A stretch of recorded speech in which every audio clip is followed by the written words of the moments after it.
आप सभी ने अपनी किताब में बायल्स लॉ के बारे में पढ़ा होगा, जिसमें आपको बताया जाता है कि जो प्रेशर होता है वो इनवर्सली प्रोपोर्शनल होता है वॉल्यूम के। यानी हम लिख सकते हैं प्रेशर इनवर्सली प्रोपोर्शनल वॉल्यूम। तो इसका मतलब क्या हुआ? मतलब यह हुआ कि प्रेशर जब बढ़ाएंगे तो वॉल्यूम घटेगा, और वॉल्यूम जब बढ़ाएंगे तो प्रेशर घटेगा। मेरे पास यहाँ दो बलून है, एक बलून व्हाइट है, दूसरा बलून रेड है।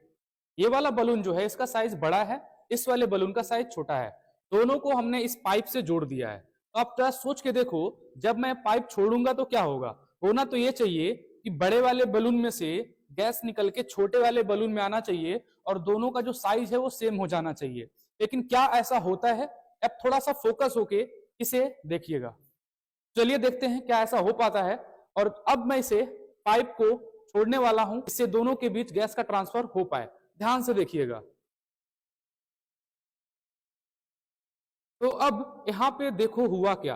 होना क्या चाहिए था कि दोनों का साइज सेम होना चाहिए था, लेकिन ये छोटा वाला बलून तो और छोटा हो गया, बड़ा वाला और बड़ा हो गया। क्या आप ये समझ पा रहे हो ये कैसे हो रहा है? चलिए एक्सप्लेन करता हूं। आपको ये पता होगा, अगर वॉल्यूम ज्यादा होगा तो प्रेशर क्या होगा? कम होगा। सेम यही कॉन्सेप्ट, वॉल्यूम अगर ज्यादा होगा तो प्रेशर क्या होगा? कम होगा। इस वाले बलून का वॉल्यूम ज्यादा है, इस वाले बलून का वॉल्यूम ज्यादा है, यानी इसके अंदर का जो प्रेशर होगा वो प्रेशर कम होगा। ठीक है।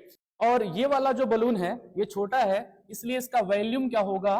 कम, लेकिन इसके अंदर का जो प्रेशर है वो क्या होगा? ज्यादा। यानी मैं कहूं रेड वाले बलून के अंदर का जो प्रेशर है वो ज्यादा था, इस वाले के बलून के अंदर का जो प्रेशर था वो कम था। इसलिए प्रेशर डिफरेंस होने की वजह से जो प्रेशर इसका ज्यादा है, इसका प्रेशर कम है, तो हवा यहां से इसकी तरफ बढ़ी। तो यही होता है बायल्स लॉ। जहां पर वॉल्यूम ज्यादा होता है वहां पे प्रेशर कम होता है, जहां पे वॉल्यूम कम होता है वहां पे प्रेशर ज्यादा होता है। तो क्या आपको अब बायल्स लॉ समझ में आया? बायल्स लॉ क्या होता है?